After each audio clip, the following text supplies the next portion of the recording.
Hey guys, and welcome to a video covering the first bit of information we have received about GODWARS Dungeon 3. But first, grab your cup of tea and enjoy the trailer.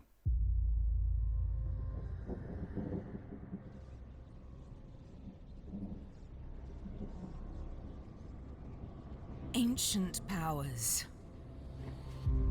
Older than time itself. Seeking life? No. Destruction.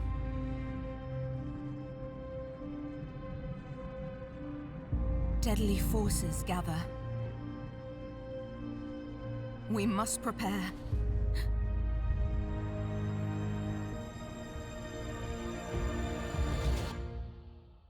War is coming.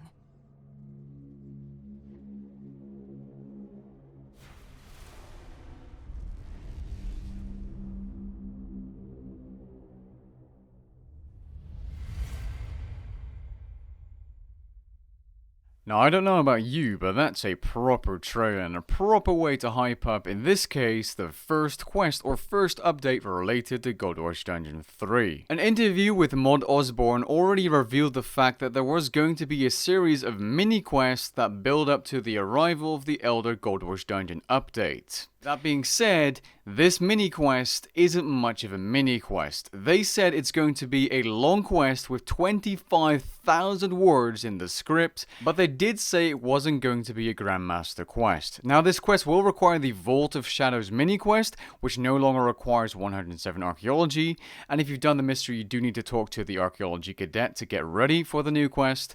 You also require level 58 Archaeology, Agility, and Prayer, and level 70 Divination. They did, however, mention a couple of recommended quests if you want to get the full lore of this quest or the series, which are all the quests leading up to Sliske's endgame, and the Desperate Measures quest. They also mentioned that the Blank Observation item is going to have a use in this quest, which is an item obtained after completing the Heart of Stone, Temple at Sentistan, and Fate of the Gods quest. Now, in the livestream, they did show the intro cutscene of the first quest, which is a setup quest for the entire series. This quest won't tell you that much, but it will give you an introduction and will have you begging for more, according to the JMods. Now, I'll leave the full cutscene linked in the description below, but I do want to cover one thing that Azzandra says at the end of the cutscene about the Elder God Eggs.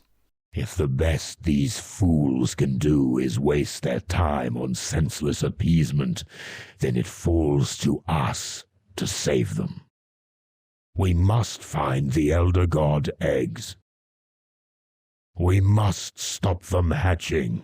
In the interview with Mod Osborne, he also mentioned something about a trigger event causing the eggs in the center of Gillinor to hatch. This is an event that will perhaps show us the bosses for the first time. And it may or may not involve some skilling as well, because they did mention that there will be something for everybody, as there's going to be quests, combat, and skilling. And speaking of combat, they did mention this.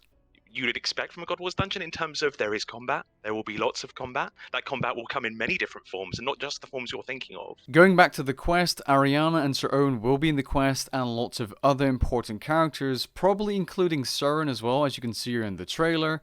That's all I know though. I'm not that into lore and I haven't done all the quests, so I might not be the best person to talk about this, which is why I'm going to move on to what they mentioned about the reward, which is quite interesting. They mention an item that's going to be craftable that will improve over the quest series. This could be a weapon that only works in GODWARS Dungeon 3, or perhaps something related to skilling, like a skilling offhand. There's virtually too little info to start speculating about this, but I do want to speculate a little bit about the release date. Now, they did mention a series of updates or quests before the update is actually released. I'm going to assume that's at least more than 2, but I do believe it's going to be at least 4 or 5, because in RuneFest 2019, they did mention the Elder GODWARS Dungeon updates being released in the summer. And I have reason to believe it's going to be released in the summer of 2021, which would mean around June or July, which is 4 to 5 months from now. 120 and Herblore to 120. These are 3 large updates that all feed each other. The ranch pushing farming to 120 alongside new patches, and then the ranch handing us primal extract, a resource essential for all the new potions, bombs, power burst, and more that fill up Herblore to 120. In summer 2020, we have the small matter of the Elder God Wars dungeon. So while it is admittedly a little far off, we're about to start development, we've already had design meetings, and we're all getting a little bit excited. Okay, what next? Well, we have the storyline that will be building up towards the Elder God Wars dungeon. There'll be a number of quests next year, but you can be sure of desperate measures featuring Anachronia and Kerapak, and a City of Sentistan quest, delivering on expectations of what an of Sentistan quest would be like. You can probably guess some. Now this might be a little far-fetched, but I do believe that the final quest leading up to you unlocking the area or the trigger event for the Elder God Wars dungeon is going to be that City of Sentistan quest. I know, it's just my gut feeling. Could be wrong though. As for the bosses, they didn't give us any information, no concept art, no models, no previews, no nothing.